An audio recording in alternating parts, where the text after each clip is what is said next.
Martinique, c'est sur le terrain du stade Pierre-Aliker que se disputait la demi-finale de la Coupe de France Zone Martinique entre le club de la Samaritaine en jaune et l'Espoir de Sainte-Luce en vert.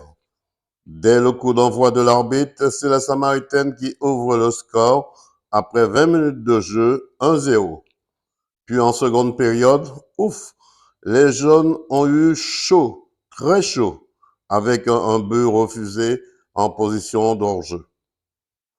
Cependant, c'est les Samaritaines qui remportent ce match.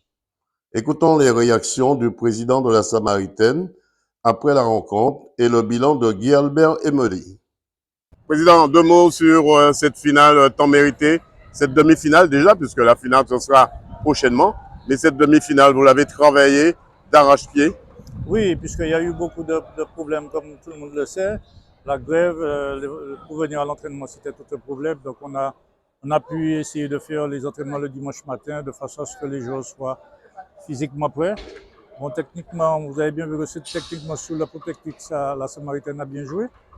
Maintenant, toujours le même système qu'on n'a pas réalisé nos buts. Hein. On a loupé 3 buts qu'on devait normalement scorer. Mais ce que je retiens, c'est le résultat de ce soir.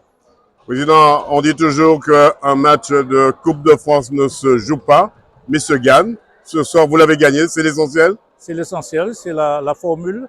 C'est une belle formule au niveau des matchs de coupe, puisque qu'on gagne 1, qu'on gagne 10, c'est la même qualification pour le club. On vous souhaite bon vent pour la suite. Merci. Guy Albert, peut-on faire un bilan sur cette demi-finale samaritaine Espoir, c'est ça? Oui, tout à fait. Samaritaine Espoir 1-0, voit de compte 9e minute hein, que le capitaine Vitulin marque. Ça voudrait dire que les supporters peut-être ne sont pas contents du jeu. On attendait un plus grand spectacle. Mais on savait très bien que les lycéens sont difficiles à manier. D'ailleurs, ils ont reconnu ça du côté de la Samaritaine.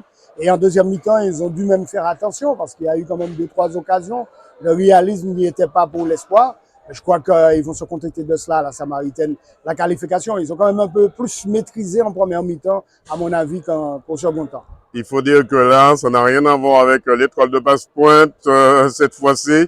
C'est l'un des 6 majors qui était face à la Samaritaine. Ouais, souvent, on se demandait comment ils font.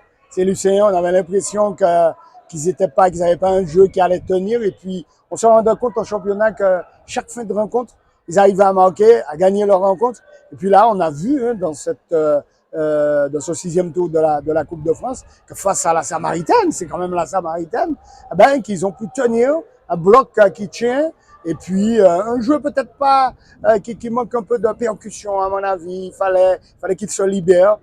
Mais bon, peut-être que s'ils s'étaient libérés, ils auraient encaissé peut-être plus de buts. En tout cas, ils ont réalisé l'essentiel, sauf ce qu'il fallait marquer. Donc, c'est la défaite pour eux.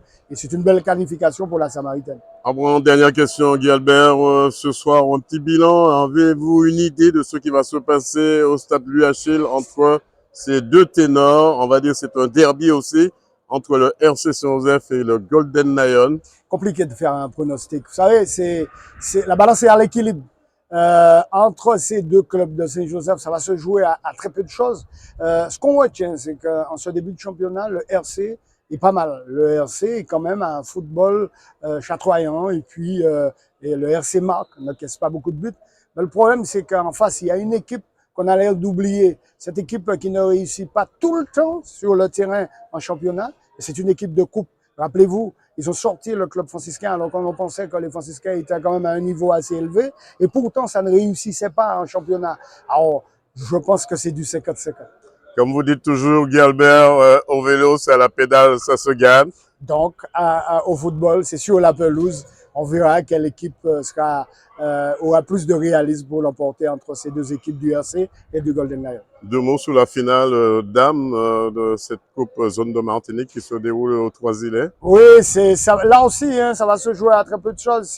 C'est vrai que l'équipe du Saint-Esprit, l'avenir, a recruté.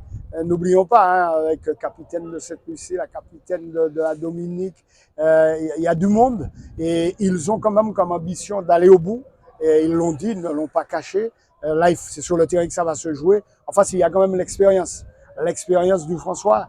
et on verra ce que ça va donner. Guy Albert, 100% Sport vous remercie. Merci. Voilà, une demi-finale qui devrait se gagner coûte que coûte pour les jeunes. Mais attention aux joueurs de Jérémy Ludon qui vient de stopper définitivement le Golden Lion dans la Coupe de France Zone Martinique 2-1. Une finale qui sera sur haute tension. Reportage Daniel Diaz, 100% Sport, KMT Télévision.